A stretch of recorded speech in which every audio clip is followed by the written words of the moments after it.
My name is Gary Cunningham. In the latter part of 2011, I was diagnosed with idiopathic pulmonary fibrosis. We were married for about 2.5 years, and Gary started complaining about being short of breath. Then one day he came home and he said, "I have the same disease as my mother." I said, "What disease that your mother had?" I didn't understand because the family didn't talk about the disease. I was just shocked. I didn't even know what he was talking about. I'd never heard of it. I didn't know anything about it. Well, the first thing I decided to do was to retire. My mother had died of the disease after having been diagnosed only 14 months earlier. So given that history, I thought I was going to have a short time to deal with this. I've had quite a run of it, but my very first decision was that I wasn't going to die at the office. I knew for myself that the best way for me to try to deal with it was to talk to other people who had it. So I started searching on the internet for support groups for this disease. And I was absolutely stunned that there was one here. I came home that night and I remember I told Gary about it, and he didn't want anything to do with it. He was like, "I'm not doing that." When I first got diagnosed, I was terrified that I was going to be dead within 6 months. So going to a support group meeting was not on my agenda at all. So I don't need that right now. I need to find the cure. I need to find the right surgeon. I need to find. And I said, "Well, that's okay. I'm going to go." I knew I needed to go for myself. And I says, "Well, I can't let you go by yourself." And so by the time it came around, Gary decided that he would go with me. So we went, and by the time the meeting was over, really felt a lot of relief just to see other people that are dealing with it, to talk to them. It was uplifting to realize that even though they had this diagnosis, they were all still living their lives as best as they could. We loved it, both of us. Loved the people, loved the conversations, loved the hope that they gave. It was a wonderful, wonderful experience for both of us. I have hardly missed a single meeting since then. And for the past 5 years, we've been the facilitators for that support group.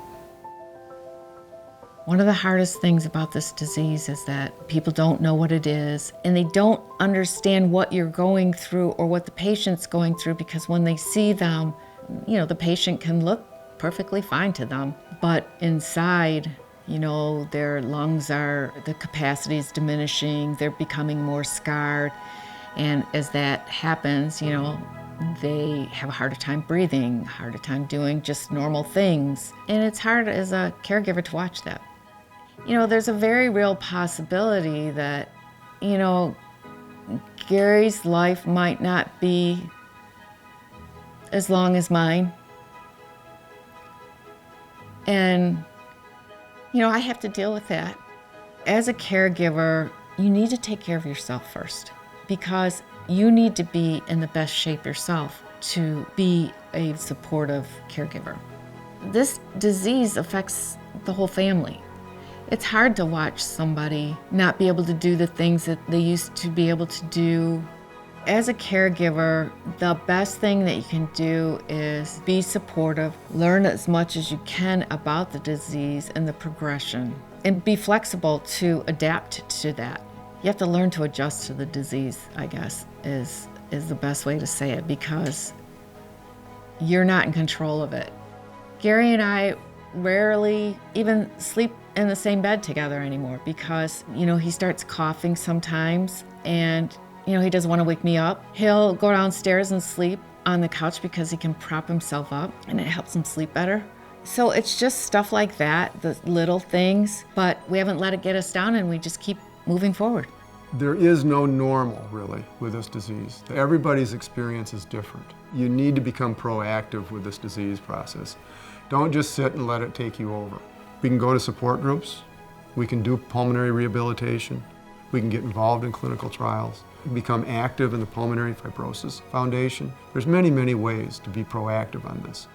We all need to be open-minded about it and to understand that there's always hope. Gary is probably one of the most positive people I've ever seen dealing with this disease. He's kind of an inspiration to me in how positive he is about what he's been going through. I admire that a lot about him, that he can face something like he's got with such grace and humility. He doesn't let it control his life. Modern medicine is coming up with new ideas and new treatments that one day they're going to lick this disease. I'm confident of it.